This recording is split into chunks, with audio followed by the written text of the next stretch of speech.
Hello everyone, Chris Diglio, and I'm here today with Jeff Snell of ENLIGN Advisors. Jeff, appreciate you taking the time to do this interview with me today. And I really look forward to learning more about ENLIGN and what's gone on over the last 20 years, as I know you're celebrating your 20-year anniversary. Yep, come this August. That's 20 years. It's been an exciting ride and appreciate you taking the time to talk with me. 20 years in the age of business brokerage is like a million years of doing anything else. So over the last 20 years, what would you say are some of the couple of unique things that you found happen in business?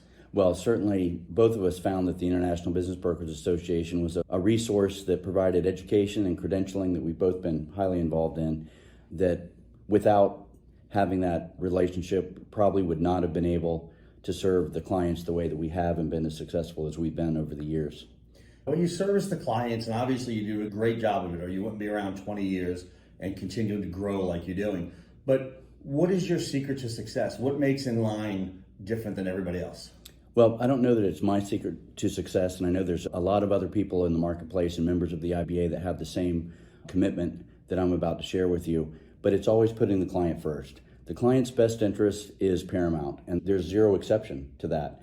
In negotiation, in buyer pre-qualification, in how you market the business, how you package the business, it's all about making sure that the client's best interests are served. And ultimately, as you know, because you've been in the industry longer than I have, if you do that consistently, then the referrals and the brand reputation and your personal reputation will follow. What would you say has changed the most over the last 20 years in business brokerage? Well, there's no doubt in my mind, not to imply that I'm the end all be all of this, but it's technology. So back in the day when your father was in business brokerage, and when many people that we've had the privilege of spending time with at this conference over the last 3 days were in business, it was literally about knocking on doors. It was about leaving what our industry calls drop cards and taping them to the door, expecting that the business owner was going to be the first one there in the morning and they were going to be the one that received it. And then we went into direct mail, and things evolved, but they didn't evolve at a very high pace until probably the last 5 years, where CRM systems, artificial intelligence, marketing became much more sophisticated. There's cold outreach programs that, if they're not very well designed, really can hurt your brand and personal and business reputation. So technology is my short answer, that if you're not embracing it today, then the future might not be as bright as you think it is.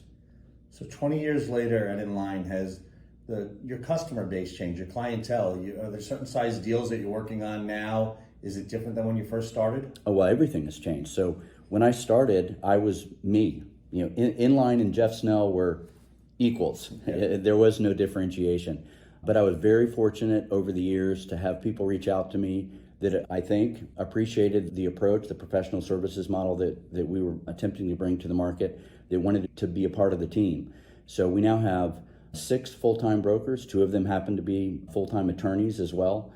And over the years, not only has the size of the team grown, the geography served has gone beyond what was initially Raleigh, North Carolina, to Charlotte, to Wilmington, to the Triad. We've had offices in Nashville, Tennessee, in Richmond, Virginia, and most recently Beaufort, South Carolina. So the team has grown, the geographic coverage has grown, but also the types of businesses served has grown, as well as the size. So my first transaction was $86,000, right? And I was proud. I'm still proud of that deal. Yeah. But an $86,000 transaction is not something that pays the bills, to be completely honest. Now, my personal transactions average between $1 and $40 million. We've had a couple higher, but that's the typical range. But ENLIGN wide, we can service any industry. I don't choose to do transactions in certain industries just because I don't believe it's the highest and best use of my time, and I want to be completely focused on all of my personal client engagements. But there's people on our team that can serve food service, so restaurants, of course, hotel, motel, convenience store, gas station, coin-operated laundries, car washes. If the business is profitable and has good books and records, then we enjoy that engagement. So you had a life before ENLIGN, but ENLIGN and Jeff Snell, the business broker, business intermediary, as you've grown throughout the years, you've become more and more recognized and known within the industry. In fact, you're past chairman of the IBA. How has that experience helped ENLIGN and your company? Well, I think the benefit is not so much a marketing benefit, but a self-development benefit. So being chairman, it's kind of like Mr. Wonderful says, people take my calls. Yeah. So when you're chairman of the IBA, or even a past chairman of the IBA, people take your calls. And I have access to the top resources in the industry. People have been doing this, the Jeff Jones of the world, the Crest Diglios of the world, to be completely honest. The experience and the depth of knowledge, it's all accessible. So I think the benefit of being a chairman and have been a longtime volunteer, the Board of Governors, credentialing chairman, membership committee, and these things extend to the M&A source as well. I think the real benefit is that I'm better able to serve clients. I have more resources in my toolbox, and I can pull them out, and I do whenever I can.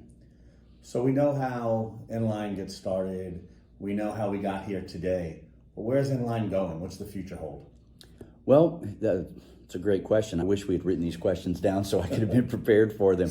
But where ENLIGN is going now, I believe, is we've made a significant financial and time investment in technology. As we talked about earlier, I think that's critical. The marketplace has changed, and if we don't adapt, we're going to be left behind. So I'm trying to be an innovator, not necessarily cutting edge or bleeding edge, but well above the curve. I think that's going to benefit our clients, which ultimately benefits us. But again, the client comes first. So if we're talking about the future, I see geographic growth. I'd like to add quality members to the team. It's certainly quality over quantity, but larger transactions in more markets. If you had to say, when you're looking for new people to join your team, you said quality over quantity. What makes someone the type of quality of an individual that you'd want with ENLIGN? Oh, well, some say that I'm too picky, too discerning. I might have left some opportunity on the table pushing this credo too far. But integrity is really the foundational principle of people that are on the team. If someone is willing to cut a corner for any reason, that just starts to wear on me. My father was 33 years military. I was never active duty, but I was a reservist, and doing the right thing when people aren't looking is important. And if you see that crack in the integrity armor, then it's not going to be a long-term fit, so it might as well not be a short-term fit. You know what I really appreciate about you is we've known each other for a long time now, coming to the conferences, and it's amazing that I watch you and others within our space, but you come and you talk with people like myself and others that we know, and where in a lot of industries or a lot of businesses, people are very hesitant to talk to what they may look at as their competitors. You're very open, and you're very willing to share, and you're very willing to help others, which I think says a lot for you, because it, not that you're intimidated or fear of that you're giving away something to someone that could harm ENLIGN, but I think it says a lot about you and your company as far as, how you feel about yourselves and the confidence you have in the job that you guys do. Well, I'm glad you raised that, because the way I caption what you're talking about is an abundance mentality. And, again, you mentioned it, so I'll comment. When I was chairman in 2019, from stage, I made an offhand comment. It wasn't scripted. And I said, thank you everyone for being here. We had about 600 people in the room, not as large and successful as this conference, which has been amazing. But I said, when you're sitting at tables and you're in the breakout sections and you're in a workshop or a class, don't look at the person to the right and left of you as a competitor, because they're not. Our competition is the business owner who doesn't even know our industry exists. So it's abundance mentality. We're not in competition with each other. We're in competition with those that don't know we even exist. Yeah, I love that philosophy. And I think that, you talk about corporate culture, and we hear that a lot within business. So if we had to think about or talk about the corporate culture within ENLIGN, and it starts with you, the founder, the man in charge, what is the culture at ENLIGN? Well, we don't have a policy manual. We don't have an employee handbook, but business brokers in general are type A, high D. We run our own processes, and we don't really like a lot of outside influence, because if we know we're doing the right thing, then we know we're doing the right thing.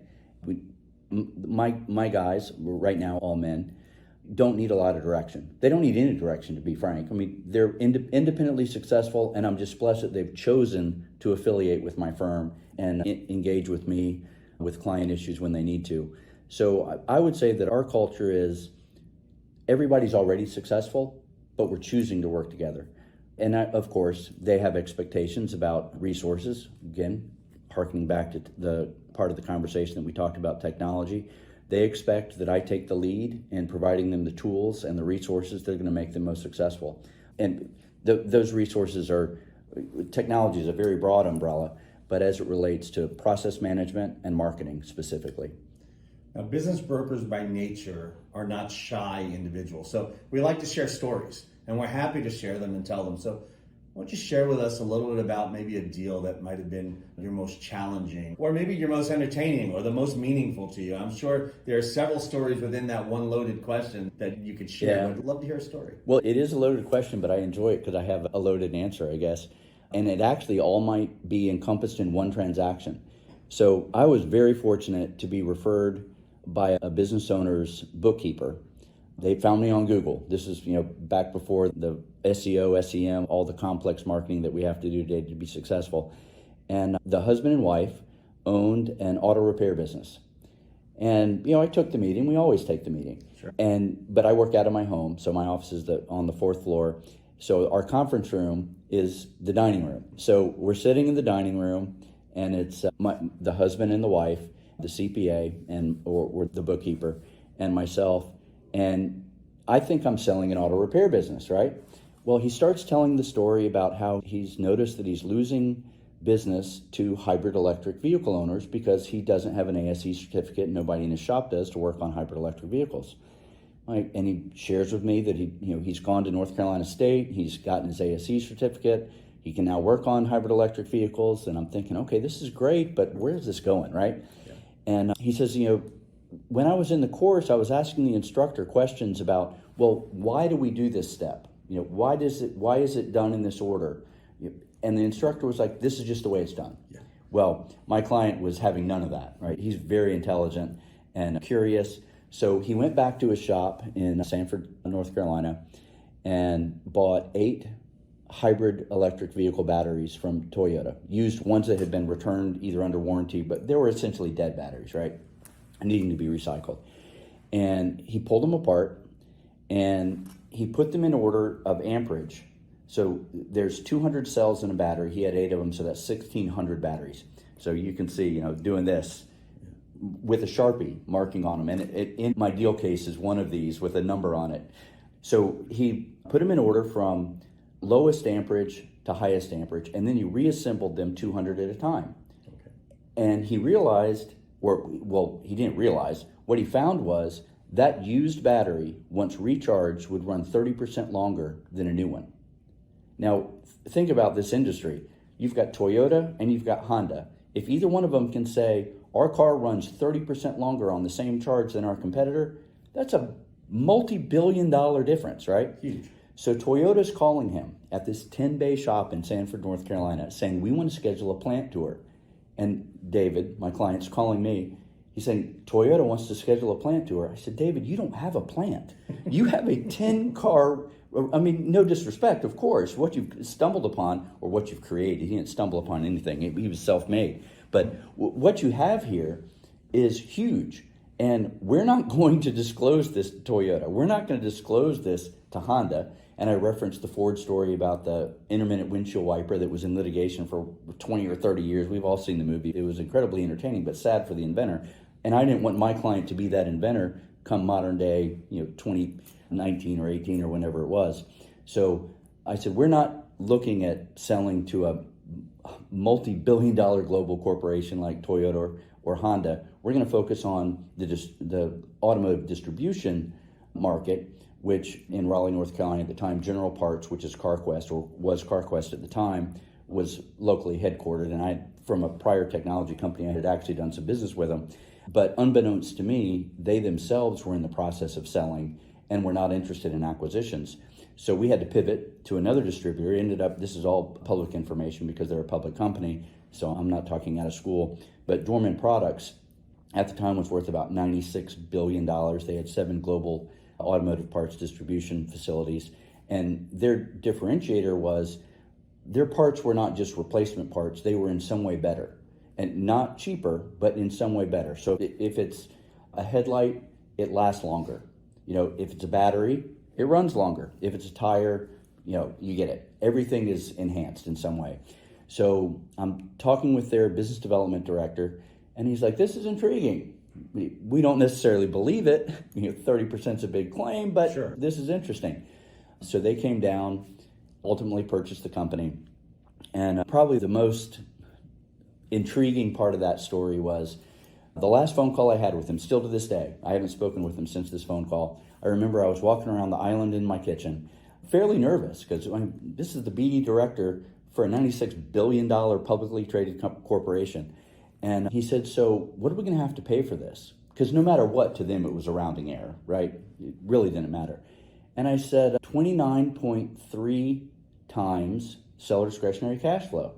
And he laughed, because you well know that when you're talking seller discretionary cash flow on a Main Street business, it's usually between 2 and 3 times, depending upon the macroeconomic conditions in the industry.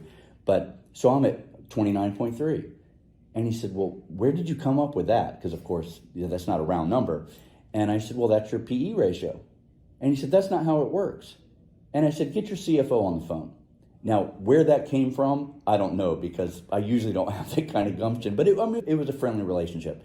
So he gets him on the phone. He says, he's 2 doors down. He'll answer my call. And I said, okay. And the BD director says, I've got Jeff on the phone. He's representing that deal down in North Carolina about the hybrid electric vehicle thing. And he's saying we should pay 29.3 or 29.4, I don't actually remember, times seller discretionary cash flow, because that's what our PE ratio is. And the CFO, which I've seen on CNN and CNBC when they have any automotive things, he's like an expert, they pull in. He says he's right. Click. Oh. So the deal was done. Well, the multiple was done.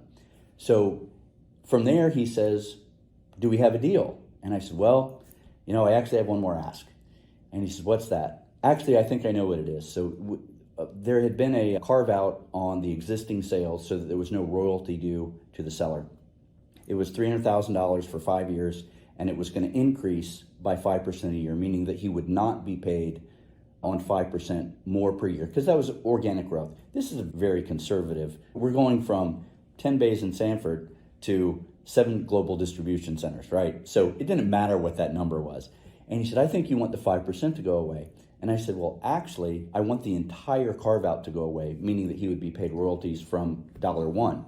And his response, without taking a breath, was, I'm not going to blow this deal up over a rounding error. And I said, you've got a deal.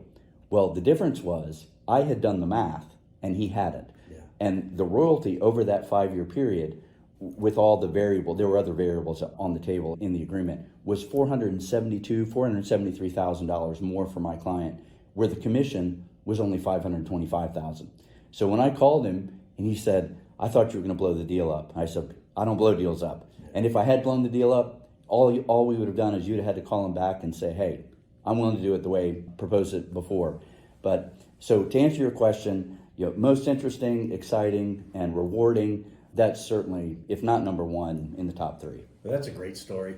When I hear the story and I hear they have something somebody else wants, I'm always remembered someone told me one time about the golden rule. And I thought I knew what the golden rule was. So I was like, no, you don't understand the definition of the golden rule. I said, well, tell me. He's like, he who has the gold makes the rules. So like, okay, there we go. Well, so to that point, Greg Latham, Intellectual Property Consultants, is here as a vendor and a sponsor, longtime friend. I introduced him on the Dorman transaction deal very early on because David's and Rita, his wife's, concepts about how to make this battery work the way it did was not protected. So they very quickly engaged, created a patent portfolio, and that's really what sold the deal. Because why would somebody spend, well, it's public, so close to $20 million on relatively new technology from a very creative inventor and business owner, but that didn't have any real track record if they didn't have international protections on it? And Greg and IPC Consulting, which I refer like this, anytime there's intellectual property, most people don't immediately come to the conclusion that an intangible asset like intellectual property can be monetized, but it can absolutely be, but you need a partner like IPC at the table to do it. Oh, that's great. Great information.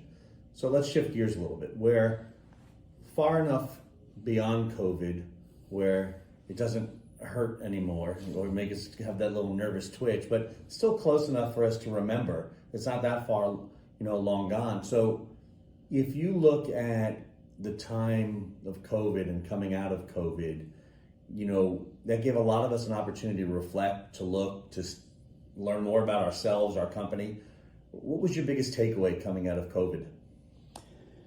Well, COVID was a different variant of subprime, which was a different variant of 9/11, which was a different variant of the dot-com bubble.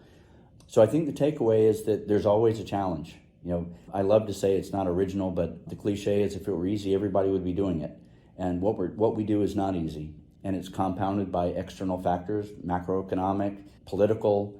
There's all kinds of things, and it's always different, right? They never throw the same challenge at us twice, so we're prepared.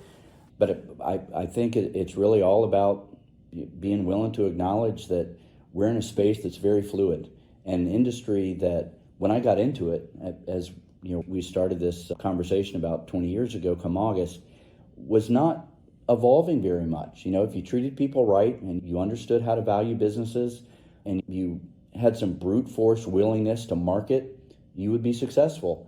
And man, fast forward 20 years, hard work isn't enough anymore. Sadly or gladly, I don't know, but things have certainly changed. And I think that what I learned through COVID, similar to all those other challenges, is that you've got to be able to adapt and evolve. If you're not willing to or not able to, then ultimately I think you're going to be left behind. And the sad part of that is that you're not going to be able to serve your clients the way they deserve to be served.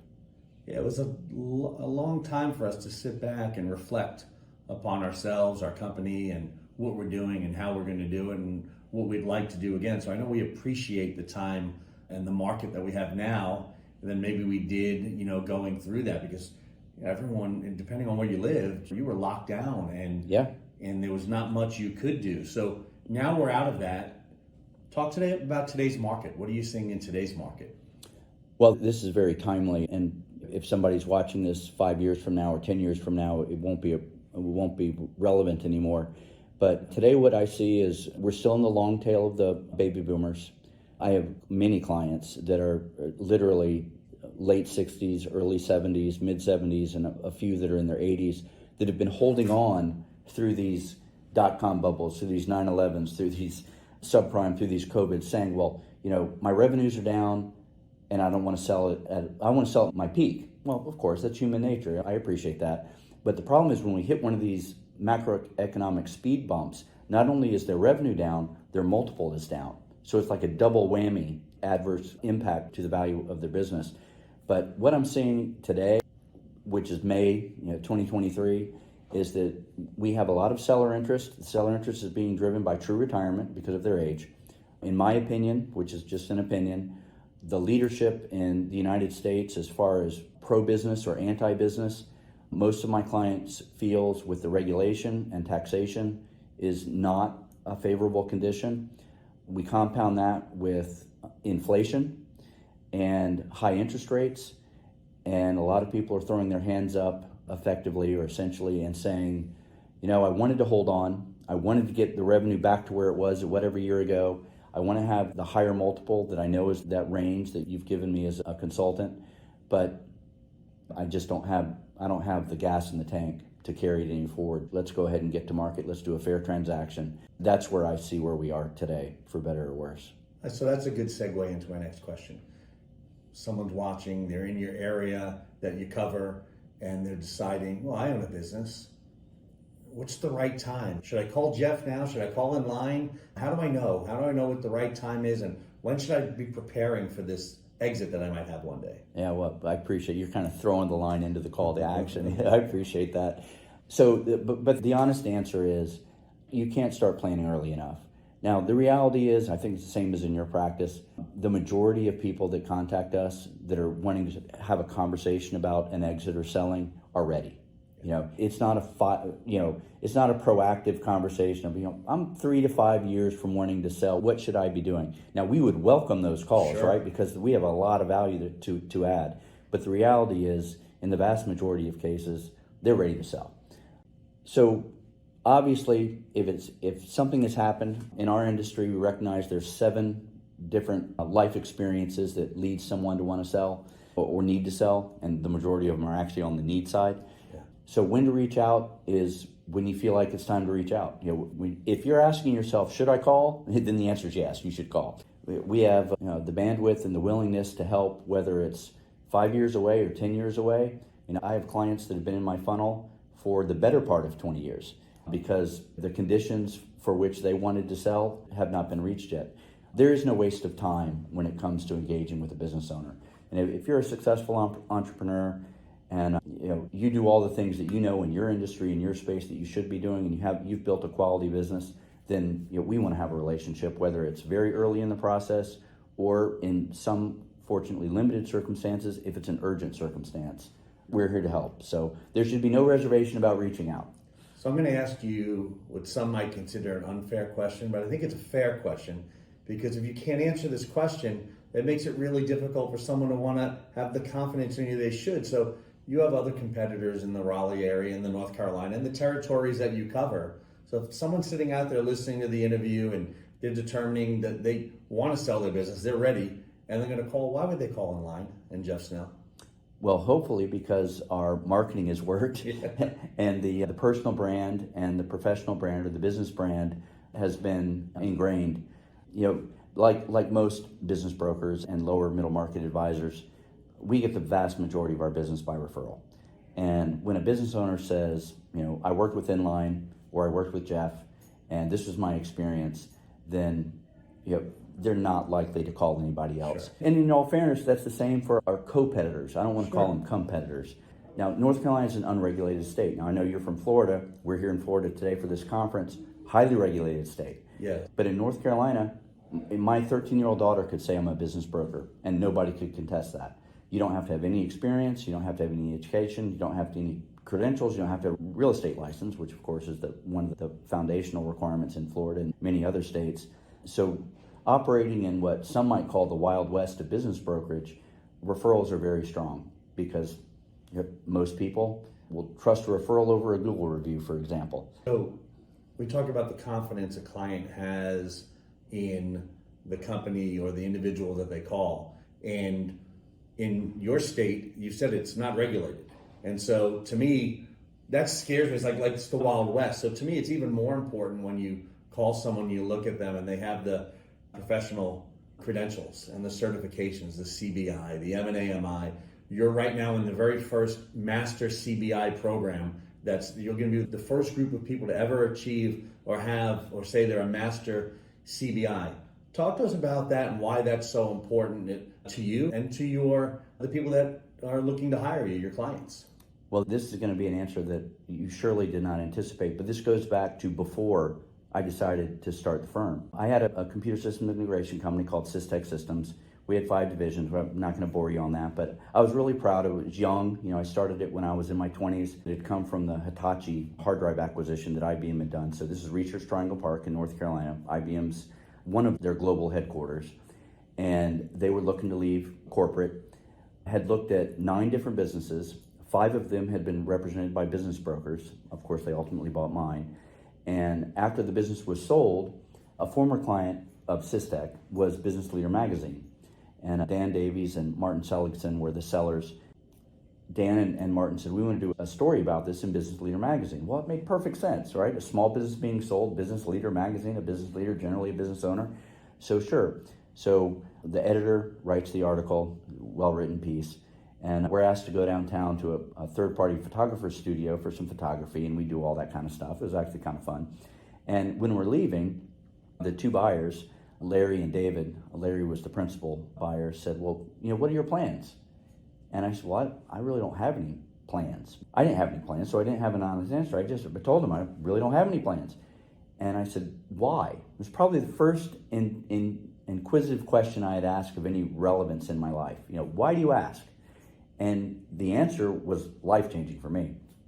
He said, because we looked at 9 different businesses. 5 of them were represented by brokers, and all 5 of them, aside from yours, who disappeared. So my broker made the introduction, but I didn't know what a broker was supposed to do. I thought, okay, you found the buyer. Now it's on me to close it. Well, that's not, as you know very well, that's not the way it's supposed to work, but that's the way it worked in this story. So Larry said, well, we think you should be a business broker. And I said, why? And he said, well, your broker disappeared and you negotiated in first person, in real time, and got the deal done. And my response was, because remember, I'm not thinking about macro level impacts here. My response was, well, I thought that's the way it was supposed to happen. And their response was, well, that is the way it's supposed to happen, but what we're telling you is it's not the way that it happens. And I thought, well, that's interesting. So I went back and, I'm sitting at my desk without a company to run, playing on the internet basically. And I'm thinking, well, what should I do? So I called 12 of my past clients, which were all attorneys and accountants, except for one which was a former employee. And I said, what do you think I should do? We all reach out to our network for advice when we need it. And what was statistically improbable, but the gospel truth, all 12 of them said, you need to be a litigating attorney. And I thought, wow, I don't know if that's a compliment or not, but because those are popular people, right? Exactly. And I'm like, well, that's an overwhelming endorsement or judgment, whichever you want. Well, my first son had just been born literally 2 weeks before. So my logic was, trying to be pragmatic. I don't have a law degree, so that's 2 years. Law degrees aren't free, so I'm spending money. I'm just starting a family. This doesn't feel like the time to take 2 steps back, to barely go 2 steps forward, because while we all like to tell lawyer jokes, the reality is there's a lot of great attorneys in the world. Sure. I deal with transaction law attorneys on a daily basis. I was going to say near daily, but it's not near daily, it's daily.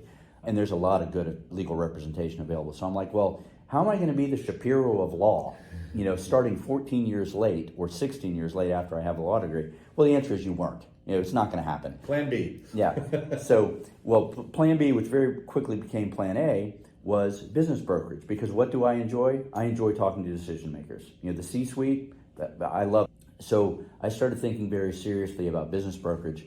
And I thought, just like my computer company, you've got to be a differentiator. You have to differentiate your business, your personal brand, and your business brand. I keep going back to this. It's starting to sound like a lecture. I apologize.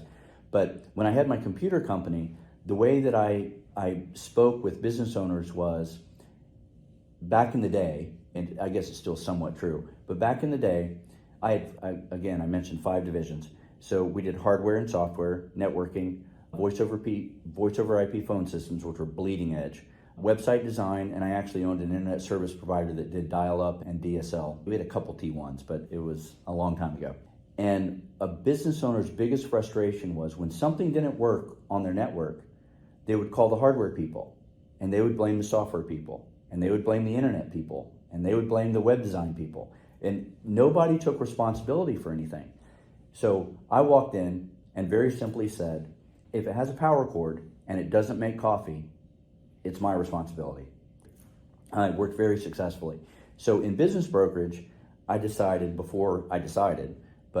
my plan was, how am I going to differentiate myself and my brand personally and professionally again? And that was, I was going to bring a professional services model where one really didn't broadly exist. Now, obviously, there were people that were doing it the right way long before me, and there's still people that are doing it the right way. But there were many people who are simply wanting to sign 12-month exclusive listing agreements, do nothing, wait for the seller to get frustrated, sell it themselves, and then threaten litigation for their commission. That's the dark days of our industry. So bringing a professional services model was key. And the first thing that I did was, well, how do you do that? Well, I'm not going to make it up. I've got to find a resource. And what was that resource? Obviously, it was the International Business Brokers Association. So on a Thursday, just random day that I'm doing this research, find the IBA, I pick up the phone and I call, staff member answers, and they said, well, you're in luck. Our conference starts on Monday. Oh, great. Yeah, in 3 days, and it's in Las Vegas at the Flamingo. Okay, I think I can sell this. I can go to Vegas. Yeah, sure. This isn't going to hurt. So I convinced myself that if I could convince her to give me the early bird rate 3 days before the conference, that I would go. And she did. So you could say the rest is history.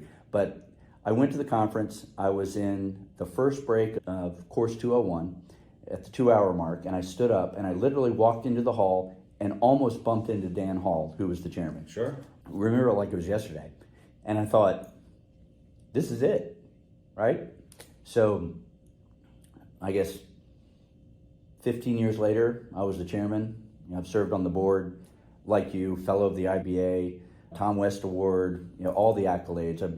People like to joke when we come to these conferences, we get these ribbons, and people say, "Well, you must work really hard and be really important." It's like, no, if you hang around long enough, they'll let you do everything. And I just tell them when they ask me that, I said, I don't know how to say no, Yeah. jokingly, right? Because there's always so much to do, but really not the amount of volunteers you would think. Because we joke and we have fun and we do it, but there's a lot of hard work that goes into it. And a lot of time, absolutely. Yeah. But it goes back to what we were talking about, the abundance mentality. The more you give, the more you get. And and I'm sure you're the same way. I'm not trying to differentiate us, but the more that I've given, the more that I've received. Because people in this association, if you're a business broker and you're not in this association, you need to be. The more that you give, the more they respect you, and the more they give. And it becomes abundance mentality. I mean, I've never planned on all these thought processes and approaches to come together in a conversation as seamlessly as this. But that's what's worked for me in my business and my practice, and the people that work with me and our clients. We're just trying to do the best we can, do good by our clients, and ultimately, if you practice what you preach, it comes back to you in spades. Many years ago, when I was first getting involved in networking, I joined a B&I group. And my biggest takeaway, even to this day from that, was the motto, givers gain. And it leads perfectly to what you said. I think so. Giver, and so, not to plug B&I, but that just stuck with me forever. Givers gain, and I've seen to be true in everything that we do. So we help people transition out of their businesses to the next stage of life. But most of the time, the next stage of their life could be retirement, and they talk about legacy, and they look back on a career or a job well done or how their life was spent. One day, 100 years from now, you'll have taken your baby, which was ENLIGN, and it's grown up now, and it's thriving, doing wonderful things. But one day, there'll come time for Jeff Snell to step away from ENLIGN. When you do, and you look back and you look at your company at that point, what do you hope to see? Wow. You had to throw that. I'd hope to see what Ed Pendarvis sees in Sunbelt. Not that I'm interested in a franchise model, I'm not, but he did a fantastic job with it. I'd like to see what Tom West did with VR and with UBI.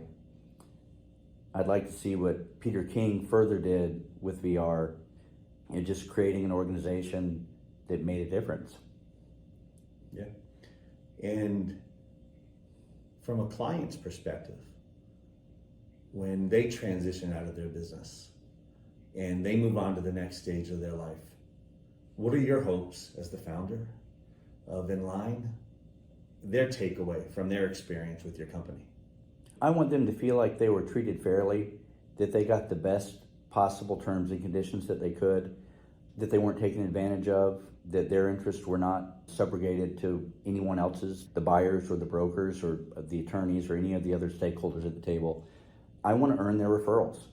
And sometimes the best referral is the buyer that was at your table that calls you and wants you to sell their business, because implicitly it means I feel you felt hard, you fought hard, but you were fair, and now I want you on my side of the table. Fair enough. Well, 20 years with ENLIGN, it's something to be proud of, something to be excited about, and all I can tell you is congratulations, and I look forward to seeing 20 years from now where ENLIGN is, and I wish you tremendous success on the journey for the next 20 years, and I was so happy to be able to do this interview with you today. All right, I appreciate it. Appreciate the time. Thank you.